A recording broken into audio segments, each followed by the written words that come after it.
The Mariners need right-handed hitter depth for the 2026 season, and the market to this point is extremely slow. Welcome to the Dom Skeen channel, your one-stop shop for the Mariners storylines on Seattle's minds. I hope you all had an excellent Thanksgiving. Haven't seen you guys in a week. Have been, away with Thanksgiving and stuff, but I'm committed to giving you guys everyday videos till the beginning of the regular season. No, that's what I said I was going to do, and we're back. There's 114 days till opening day. The Mariners hosted their Thanksgiving special on Seattle Sports Radio last week. Some of the interesting stuff from Jerry and Justin's time on there. They didn't say too much, but they just gave some insight on how that Naylor trade went down and kind of how they were willing to make that trade and which guys they were willing to give up.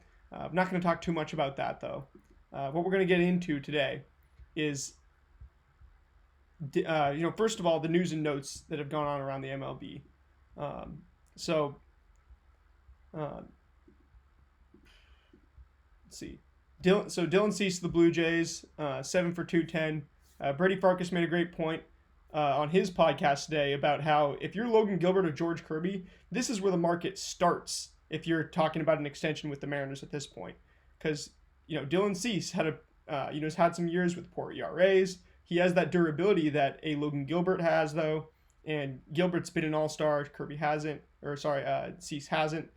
So at this point, right, it's going to be nearly impossible to keep Logan Gilbert and George Kirby. You're hoping to keep one of them. But at this point, it's unlikely that we see an extension get done before the season. But this is also why the Mariners might not spend a whole lot of money on multi-year deals this offseason. Because doing that ahead of needing to pay these pitchers and at least pay some of them, keep some of them, is going to be extremely tough. You're going to have 3 Mariners relievers on WBC teams at least, which is going to make way for a lot of tryouts in spring training for this bullpen. And he talked to Alex Hoppe, who, he was talking to him about how it's annoying that Farkas, a former college pitcher himself, the just throw strikes thing, or if you just hit the ball, stuff like that really doesn't contribute much. But Hoppe, a great super high fastball guy, good slider guy, and he said that Hoppe kind of had some similarities the way he speaks about having a lot of he has control over a wicked slider, a nice fastball, but kind of reminds him of Matt Brash. Marcus Semien went for Brandon Nimmo this past week. That deal was interesting based on finances as well. Rangers kind of committing to more on-base approach, where the Mets wanted to commit more to defense. And the money was kind of interesting on both sides because neither side is in a great financial situation. Mauricio Dubon to the Astros for Nick Allen to the Braves.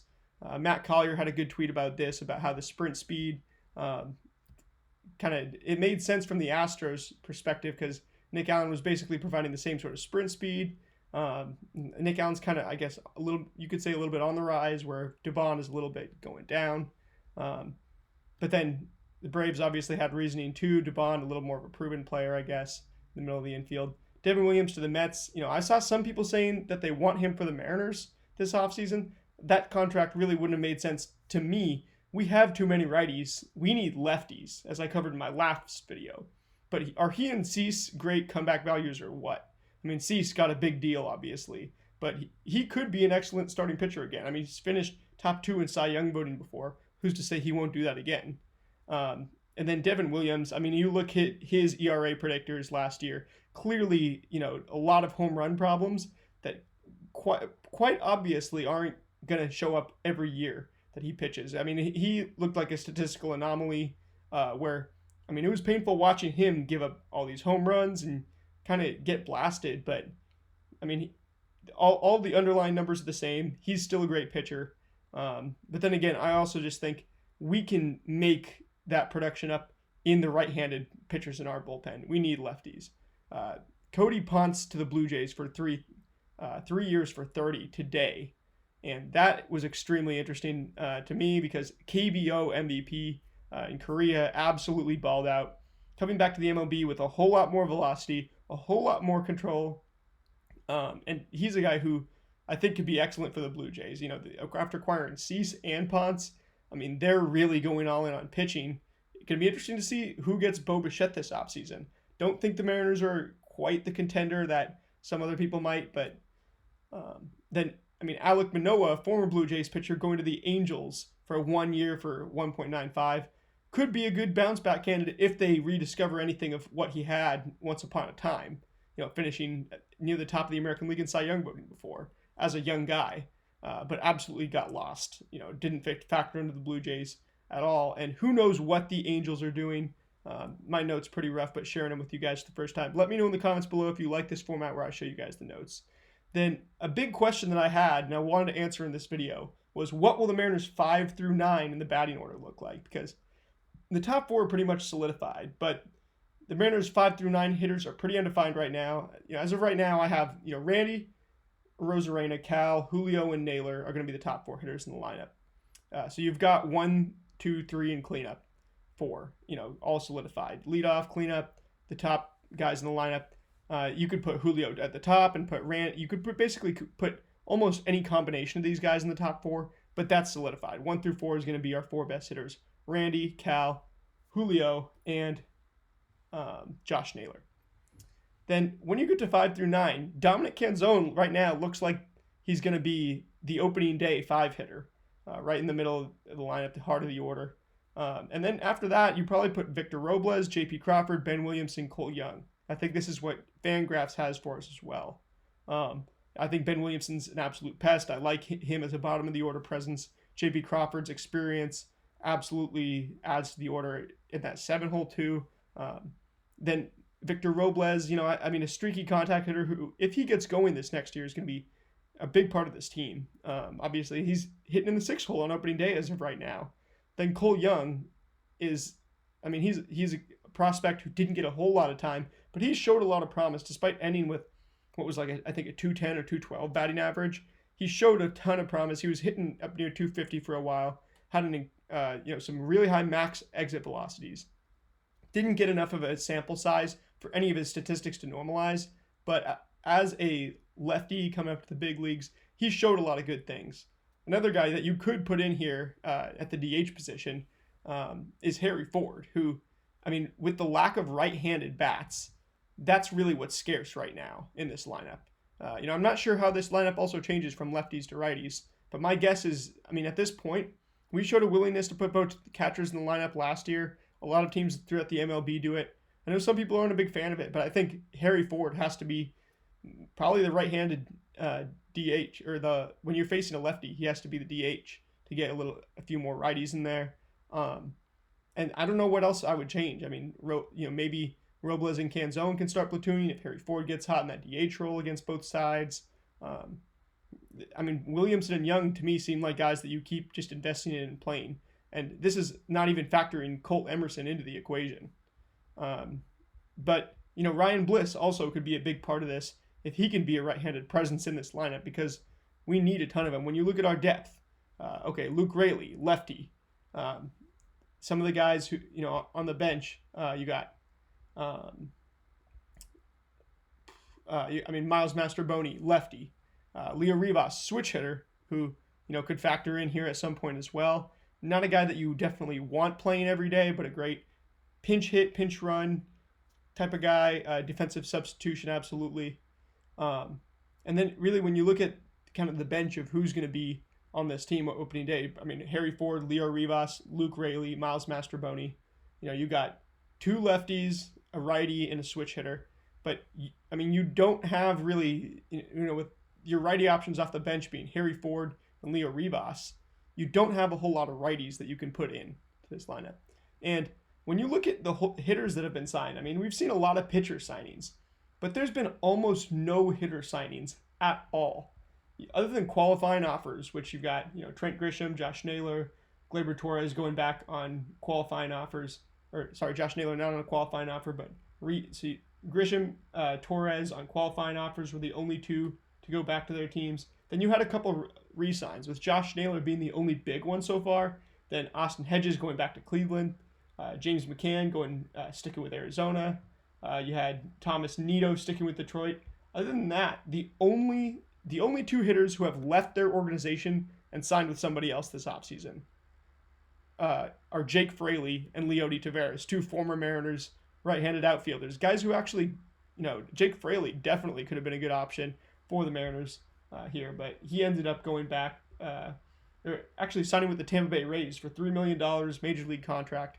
Another part of the equation that's hard here for us is that we can't really promise whoever that righty side of the platoon is going to be too much playing time, because if some of these guys are to break out, the Mariners have a lot of young guys as well.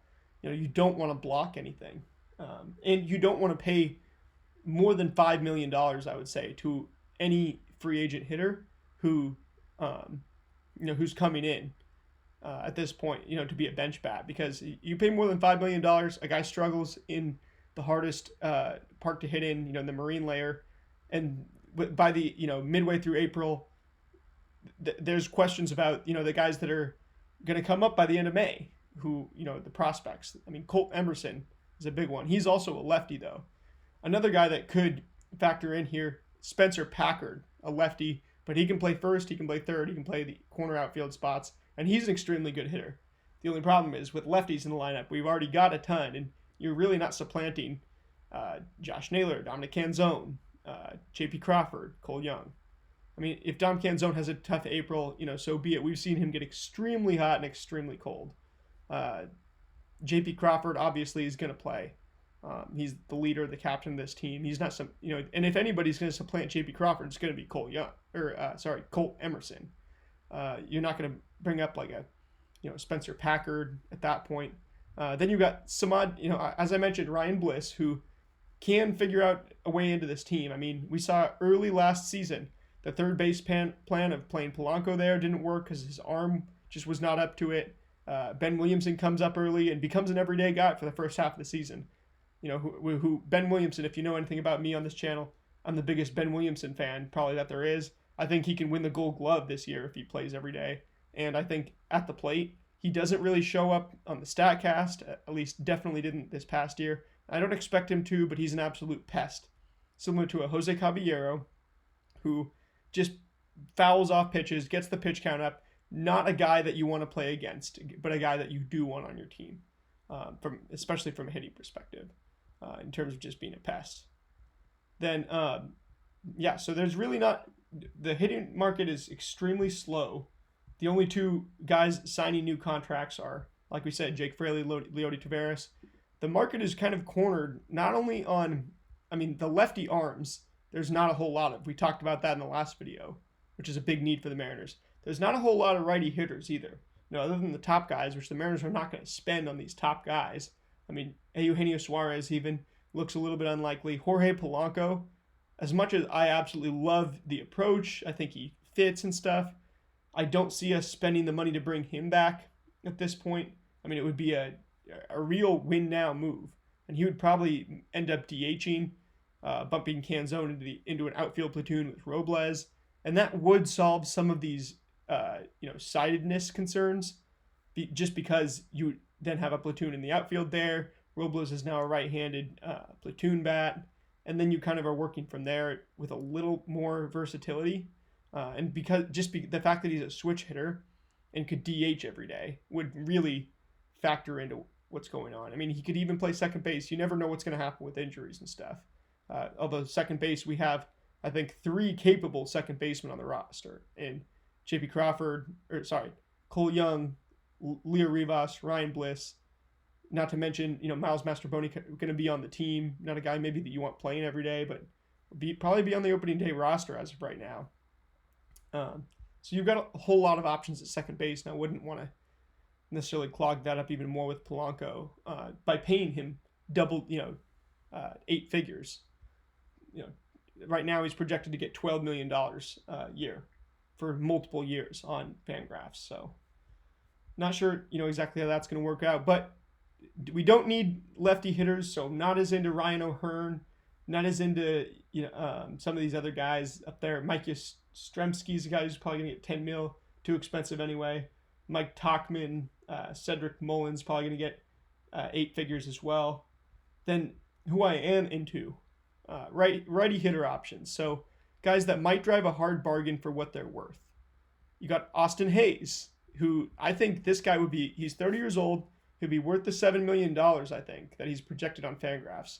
Might even take a 1-year deal to prove something, be in a good lineup, compete, and we could absolutely absorb any sort of injury risk, any sort of risk about not, fielding. I mean, we can easily bump guys around with Canzone and Robles, and he just provides more of a righty presence, balances the lineup. And then the other thing is, Willi Castro. This is a guy who's been mentioned a lot on Mariners Twitter, among Mariners circles. He's 29 years old. I don't know if he would be worth the $7 million to us because we have so many similar players already. I can't guarantee you that Willi Castro is going to be better than Leo Rivas. I can't guarantee, especially to our organization, who's pretty particular about the type of players that they get. I can't guarantee you that he'll be more, worth more than even like a Miles Mastroboni, and with the bat, certainly. But if he's not with the bat, right? If Cole Young is playing every day, and does this guy really figure into the outfield situation either? If we need him there, I just don't know if Willi Castro is the one, because again, his primary position would be second base, and also I think he might get 8 figures. He might get 10 million somewhere, or a chance to compete for everyday time.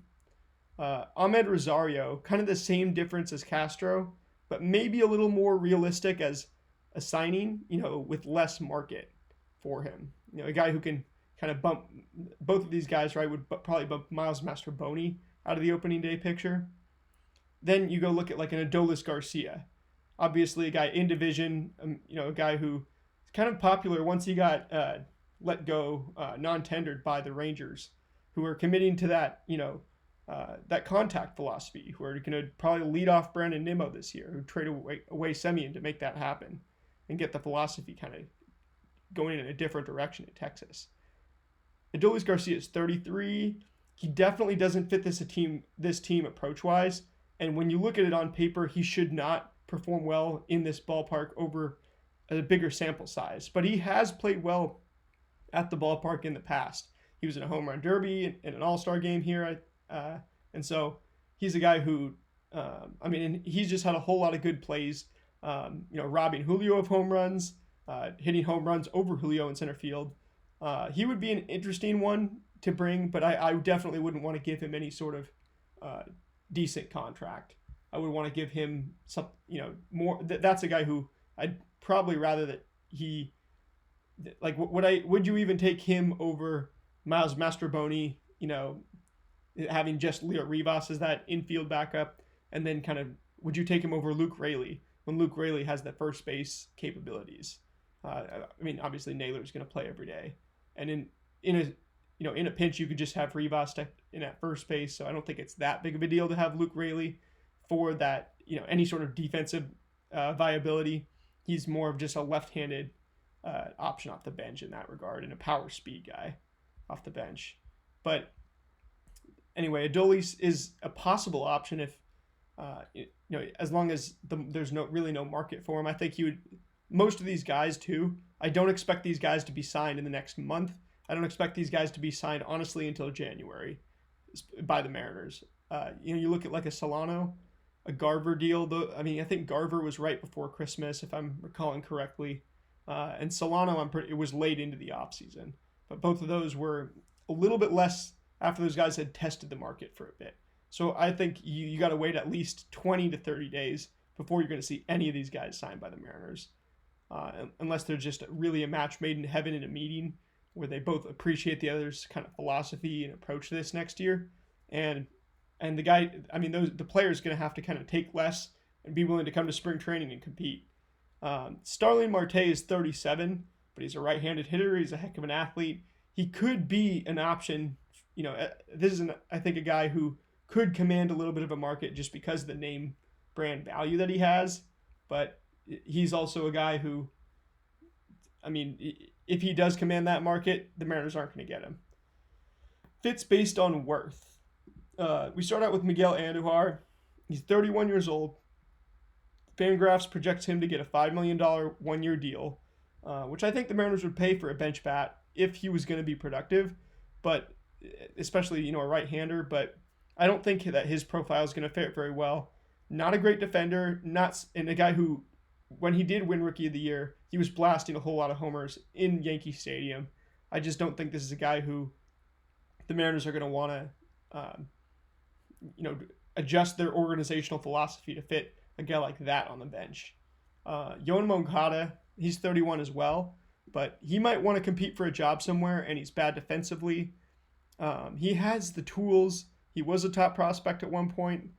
I just don't see the Mariners kind of going that direction with a guy on the bench. But maybe there's something, just in the profile that they really like, or Yoan Moncada wants to come somewhere with a culture where, he can win, where he hasn't really had that chance in his career, been on a lot of bad teams. Ha-Seong Kim, he's 30, and now Fangraphs has him projected to make $45 million over 3 years, $15 million AAV. The market would need to completely die and we get him late. But then again, I don't think that he could compete for a spot on the roster in spring or kind of come here and make sure we see what he has and stuff if he's going to be playing in the World Baseball Classic for Korea, which I probably expect him to do. The WBC, I'm going to be trying to produce some more videos about that this week as well. Then Carlos Santana, he's 40, but boy, does he fit that hitting philosophy that our new hitting coaches have from last year. I think Edgar would love working with him and stuff. It would kind of just be Solano again, and he definitely is not going to command much of a market, so we could get him for really little, maybe not even promise him a spot on the opening day roster, but he would be a great clubhouse guy, even like you could have Miles Mastrobuoni start in the minors, I think.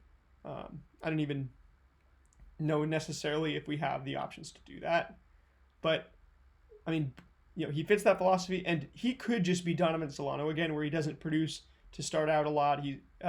He's really slow, and then he produces at certain points. And I mean, isn't Solano again? Just a couple $1 million, get a bench bat that we use for the majority of the season.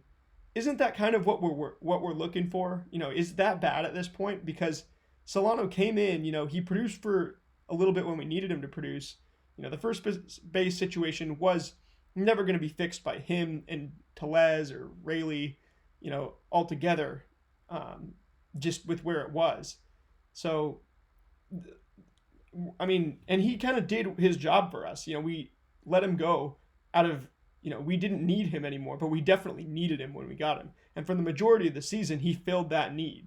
So we kind of are looking for that again, just filling that need of a right-handed hitter who we can put in there, who kind of fits our organizational philosophy and doesn't cost too much, because we don't want to commit to anything really at this point.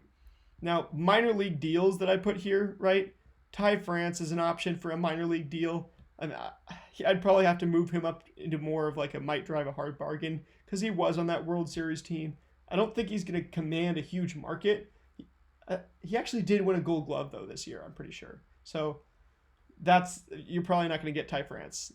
He's probably, I think I kind of see him taking a decent deal, maybe a 2-year deal even, going somewhere where he can get everyday playing time again, maybe compete for another Gold Glove. I don't know, but this is kind of an unrealistic one, to be honest. Lane Thomas, 30 years old. Is he even better than Samad Taylor, who's another right-handed hitter that we have in our organization that, he plays the outfield positions, could be a good defender, really fast, maybe doesn't have quite the bat of a Lane Thomas. But, it kind of doesn't matter. You need depth. And on a minor league deal, you'd take a Lane Thomas for sure. Guy who's played in the majors enough. Randall Grichuk, 34, but same deal as Thomas, where, doesn't matter, need depth kind of. And is he better? I don't know, but you need some depth that you can bring up, especially in case of injuries, because some of these outfielders, start getting injured. Our right field is going to kind of turn into a turnstile, or it's going to be a guy who, Robles or Canzone should be playing against maybe one side of the plate, playing against both, and that could put him in a tough position. Gio Urshela, 34 and probably done, but maybe a minor league deal. This was a weird one just because third base, you really don't know exactly what you have. You have 4 names that could fill in at some point this year already on the roster. Ben Williamson for sure. Colt Emerson, there's talk of him maybe winning the third base job out of spring. If he balls out the way Julio did a couple years ago, and just to fit him in on the opening day roster. Which if Colt Emerson comes and takes the job from Ben Williamson, all good. Ben Williamson come off the bench. It is what it is. If you have the chance to get an extremely talented bat in the lineup, you do it usually. And then Miles Mastrobuoni could figure in, at third base at some point this year. Spencer Packard could figure in there. But Gio Urshela, just because if Ben Williamson goes down, Colt Emerson comes up and struggles, or, you don't know what's going on. Miles Mastrobuoni, you don't want playing every day. And then Spencer Packard, we haven't seen him yet, so you don't really know. Gio Urshela would be a doesn't matter, need depth type of guy.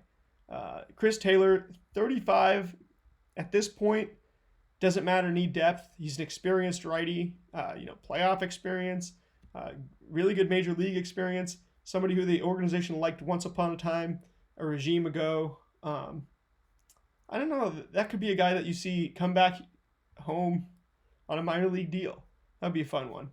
Santiago Espinal, one where he's probably going to get a bench job somewhere, don't you think? Had some pretty good years. Really pretty good defensive player. Shown enough at the plate, especially in recent years, that he'll probably get something, on a bench somewhere that's at least major league guaranteed. Where I wouldn't have him, he probably wouldn't come here on a minor league deal. But as a right-handed bat, we need him.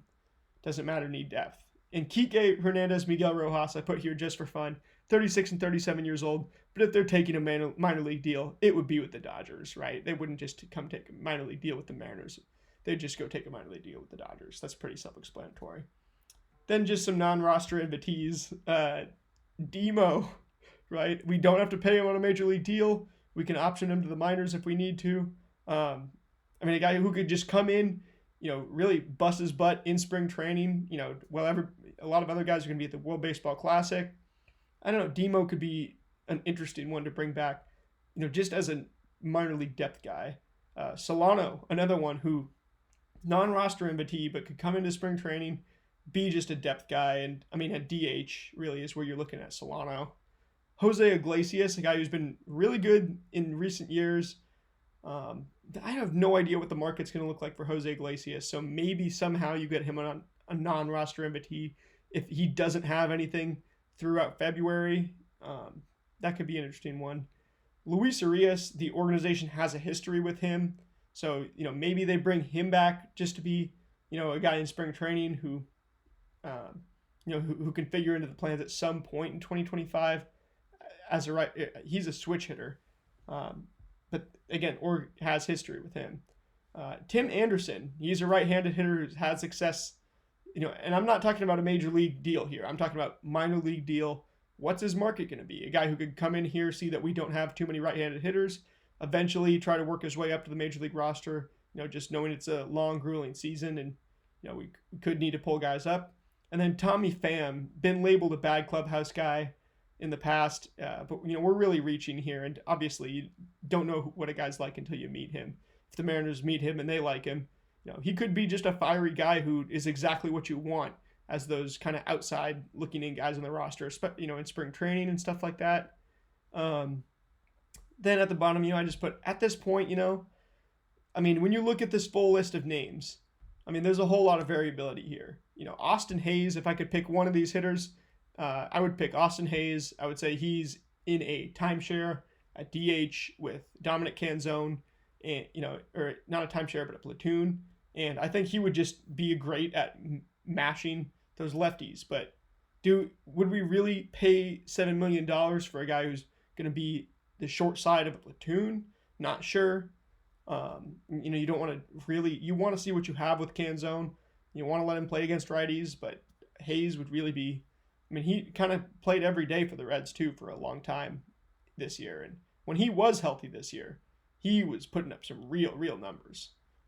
So if I could pick one, but let me know, first of all, if you like this kind of notes format where I show you guys the notes, you have something to follow along with all my thoughts.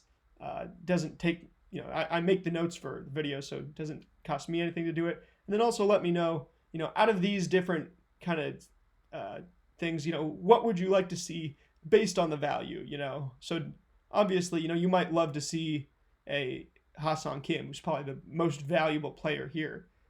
But does he make sense for the Mariners? He's not going to get an everyday middle of the infield job here. Who do you think is the best right-handed hitter on this list? Frankly, Ty France, obviously a Gold Glover, but he already flamed out as a hitter here once. So yeah, comment questions. First of all, honestly, drop a random comment just to boost the algorithm, whatever you want to say. But yeah, I will see you guys tomorrow. Go M's.